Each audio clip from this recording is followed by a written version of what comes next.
If you're like me, you're endlessly trying to achieve your best skin possible. The internet is a minefield of tips, tricks, homemade remedies, conflicting information, and recommendations that can confuse even the most clued up skincare aficionados. Now, some of these myths and age-old traditions have been passed down through generations, whilst others have arisen in more recent times. Our obsession with skin has led to becoming more critical of people with particular skin conditions too. Whatever their origins, general practitioner Dr. Sindisiwe van Zyl and multifaceted artist Ody Flames joins us in the loft this afternoon for another Ingram skin session to discuss how these myths can derail our best intentions when it comes to taking care of our skin. Ladies, welcome to the show. Thank you so much. Thank you. Thank you for having us. Now, firstly, Dr. Cindy, what are some of the worst skincare myths that you've encountered? In my line of work, I see a lot of children with ringworm, and there's so many myths around the treatment of ringworm. So people, especially on the head, people say that you must put black polish on it, you must put battery acid on it. There's all these myths around it, and the treatment for ringworm is a fungus, right? And you need to get tablets from a medical doctor. And you take these tablets for a minimum of 3 months, and the ringworm on your scalp should go away. You also need to cut your hair and make sure that you keep your hair cut during the duration of treatment. But black polish, battery acid and all those things, no. That is not how we treat ringworm on the scalp. Now, Ody, with the internet full of tips and tricks, new fads and trends, how can we discern between the good and the bad? I think it's pretty easy, hey. I mean, as a person, when you're reading through stuff, sometimes you can tell, good time, man. This is a bit weird to even think that there's someone out there that can believe such a thing. I'm going to make an example with me. You read or hear so many things about albinism and people living with albinism. Some say when we die, we disappear. Others even treat our condition as if it's a disease or anything. So sometimes when you're reading through something, just think about it.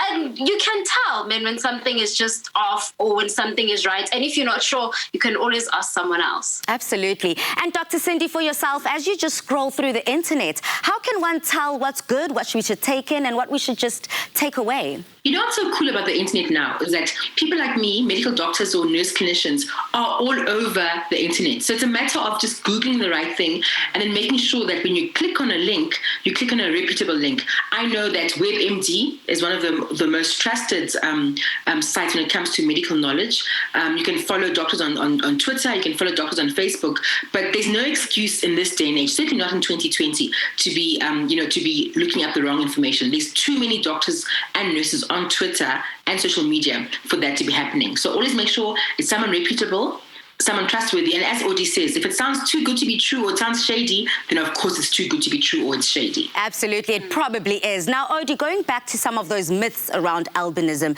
that you would love to debunk, how has it personally affected you? Okay, so there's so many myths, like I said before. People say some of the most weirdest awkward things. Like I said, people say when we die, we would disappear. Weird.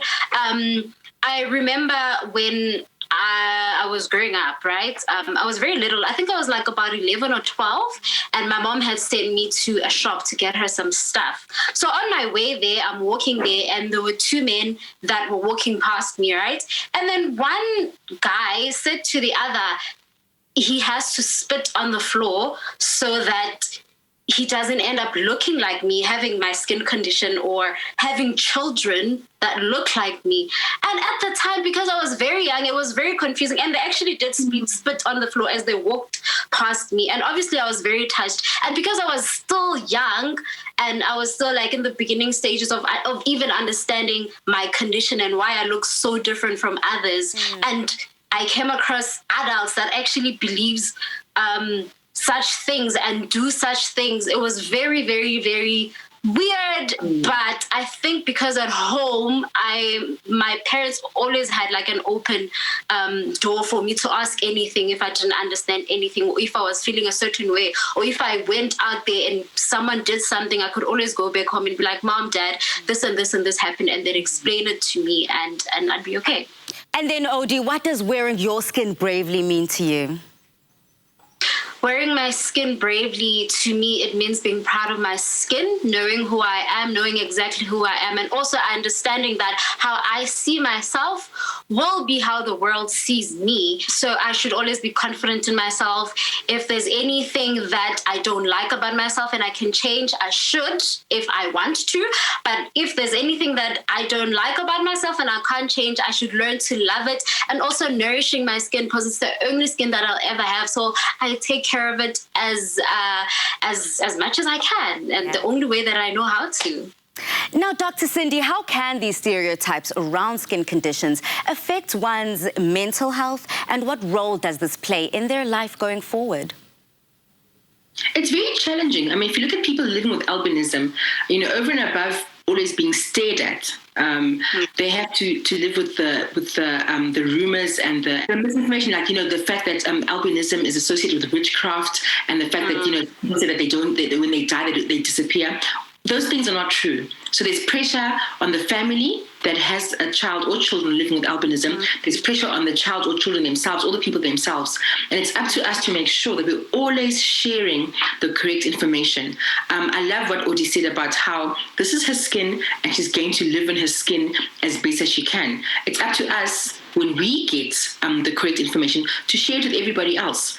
I think albinism is one of the most misunderstood skin conditions. It's an inherited disorder.